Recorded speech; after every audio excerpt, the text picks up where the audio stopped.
നമസ്കാരം. നാഥ് അസ്ട്രോളജിയിലേക്ക് വീണ്ടും സ്വാഗതം. ഹരീഷാണ്.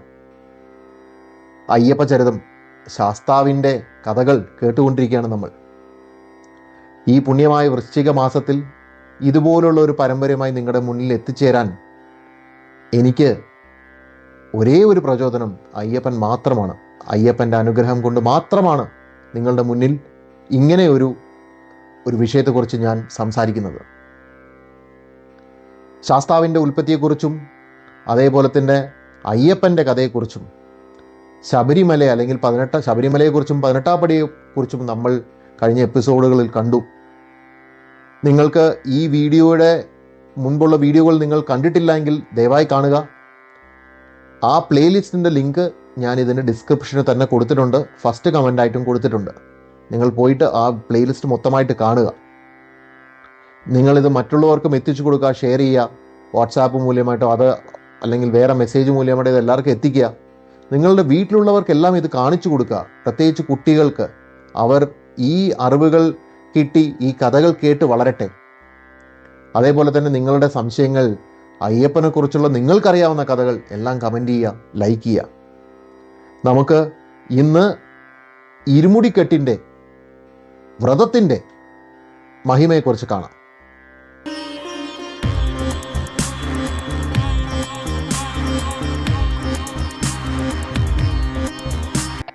വൃശ്ചികം 1-ാം തീയതി മാലയണിഞ്ഞ് 41 ദിവസം കഠിനമായ വ്രതം നോറ്റ് കാനനപാതയിലൂടെ ഇരുമുടിക്കെട്ടുമേന്തി 18-ാം പടി കയറി ജ്യോതിസ്വരൂപനായ അഖിലാണ്ടകോടി ബ്രഹ്മാണ്ട നായകനായ താരകബ്രഹ്മമായ ഹരിഹരപുത്രനായ അയ്യപ്പസ്വാമിയെ, ശാസ്താവിനെ കാണുക എന്നത് മുജ്ജന്മ സുകൃതമാണ്. ആദ്യമായി നമ്മൾ ആലോചിക്കേണ്ടത് എന്താണ് ഈ 41 ദിവസം വ്രതം, എന്താണ് ഈ മുദ്രമാല എന്നതാണ്. ഈ 41 ദിവസം വ്രതം എന്ന് പറയുന്നത് ഒരു വർഷം ഒരു മനുഷ്യൻ അനുഷ്ഠിക്കേണ്ട കേവലമായ ഒരു ബേസിക്കായ കാര്യമാണ്. ഇപ്പോഴത്തെ ആധുനിക റിസർച്ചുകളെല്ലാം പറയുന്നത് ഒരു മണ്ഡലകാലം നമ്മൾ എന്ത് പ്രവൃത്തി ചെയ്താലും, അത് നല്ലതായിക്കോട്ടെ ചീത്തയായിക്കോട്ടെ പലതരത്തിലുള്ളതായിക്കോട്ടെ, എന്ത് പ്രവൃത്തി ചെയ്താലും അത് ഒരു ഹാബിറ്റായി മാറാനുള്ള സാധ്യതകൾ വളരെ കൂടുതലാണ് എന്നുള്ളതാണ്. അതാണ് ആ 41 ദിവസത്തിൻ്റെ ഒരു പ്രത്യേകത. അപ്പോൾ ഈ 41 ദിവസം എന്നും സാത്വികമായ കാര്യങ്ങൾ മാത്രം ചിന്തിച്ച്, സാത്വികമായ കാര്യങ്ങൾ മാത്രം ചെയ്ത്, സാത്വികമായ മിതമായ ഭക്ഷണം കഴിച്ച് ജീവിതം മുന്നോട്ട് നയിക്കുമ്പോൾ നമ്മുടെ ശരീരത്തിനും മനസ്സിനും ഉണ്ടാകുന്ന ഒരു മാറ്റം നിർവചനീയമാണ്. ബ്രഹ്മമുഹൂർത്തത്തിൽ പുലർകാലെ ഉണർന്ന് കുളിച്ച്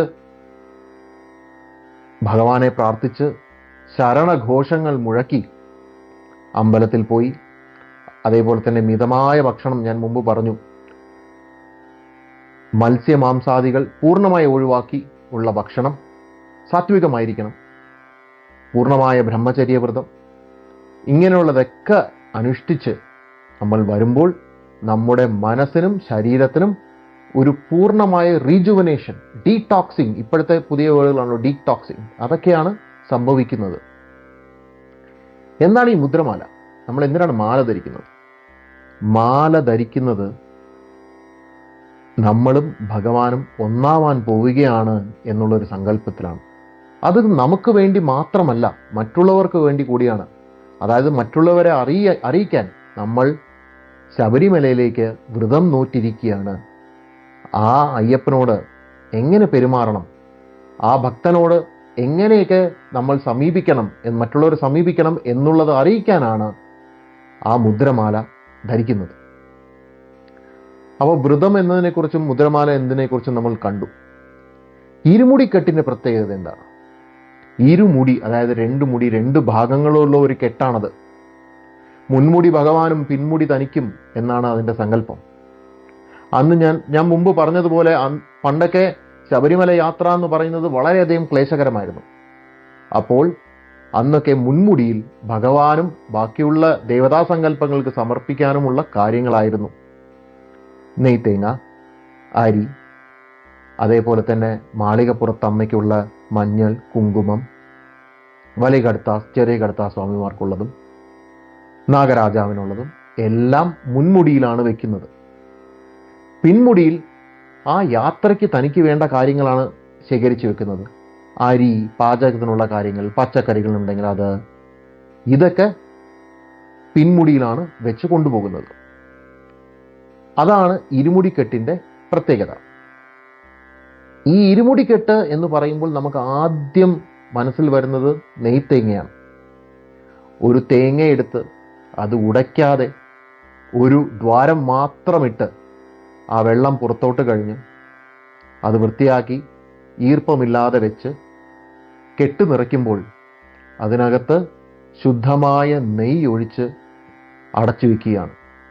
ആ നെയ്യ് തേങ്ങയാണ് നമ്മുടെ തലയിൽ ചുമന്ന് നമ്മൾ ശബരിമലയിൽ കൊണ്ടുപോവുകയും അത് അവസാനം ഭഗവാന് അഭിഷേകം ചെയ്യുകയുമാണ് ചെയ്യുന്നത്.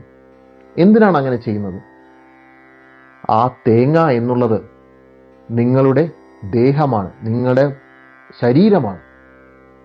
ആ നെയ്യ് നിങ്ങളുടെ ദേഹിയാണ്, അല്ലെങ്കിൽ ജീവാത്മാവാണ്. ജീവാത്മാവ് അവസാനം, എല്ലാ മനുഷ്യൻ്റെയും അവസാനം പരമാത്മാവിലേക്ക് ലയിക്കണം എന്നുള്ളതാണ് സങ്കല്പം. ഇല്ലെങ്കിൽ പുനർജന്മം വരാം.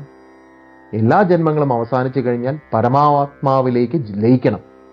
അപ്പോൾ നമ്മുടെ ശരീരമാകുന്ന തേങ്ങയ്ക്കകത്തുള്ള നെയ്യ് ജീവാത്മാവാകുമ്പോൾ അത് പരമാത്മാവിലേക്ക്, അയ്യപ്പനിലേക്ക് അഭിഷേകം ചെയ്യിച്ച് ലയിപ്പിക്കുക എന്നുള്ളതാണ് സങ്കല്പം. അങ്ങനെ ജീവാത്മാവ് പരമാത്മാവിലേക്ക് ജയിച്ചു കഴിഞ്ഞാൽ ആ തേങ്ങ എന്താണ്? പിന്നെ ആ തേങ്ങ ജഡമാണ്. ആ ജഡത്തിനെ ശബരിമലയിലുള്ള ആഴിയിലേക്ക് നമ്മൾ വലിച്ചെറിയുകയാണ് ചെയ്യുന്നത്. അത് അഗ്നിക്ക് ഉള്ള ഒരു സമർപ്പണമാണ്. അതാണ് ഈ നെയ്ത്തേങ്ങയുടെയും ഇരുമുടിക്കെട്ടിൻ്റെയും സങ്കല്പം. ഈ സങ്കല്പം വേറെ ഒരു ക്ഷേത്രത്തിലും അല്ലെങ്കിൽ ക്ഷേത്ര സങ്കല്പങ്ങളിലും കാണാൻ സാധിക്കുമെന്ന് എനിക്ക് തോന്നുന്നില്ല. ഞാൻ വേറെ എവിടെയും കണ്ടിട്ടില്ല. ഭഗവാനും ഭക്തനും ഒന്നാകുന്ന തത്വമസി സങ്കല്പമുള്ള ശബരിമലയെക്കുറിച്ച് നമുക്ക് കൂടുതൽ കാര്യങ്ങൾ ഇനി വരുന്ന എപ്പിസോഡുകളിൽ കാണാം. ശാസ്താവിൻ്റെ പല വേറെ ക്ഷേത്രങ്ങളെക്കുറിച്ചും എന്തൊക്കെയാണ് അതിൻ്റെ സങ്കല്പങ്ങളെക്കുറിച്ചും എന്നുള്ളത് വരുന്ന എപ്പിസോഡുകളിൽ കാണാം. നന്ദി, നമസ്കാരം.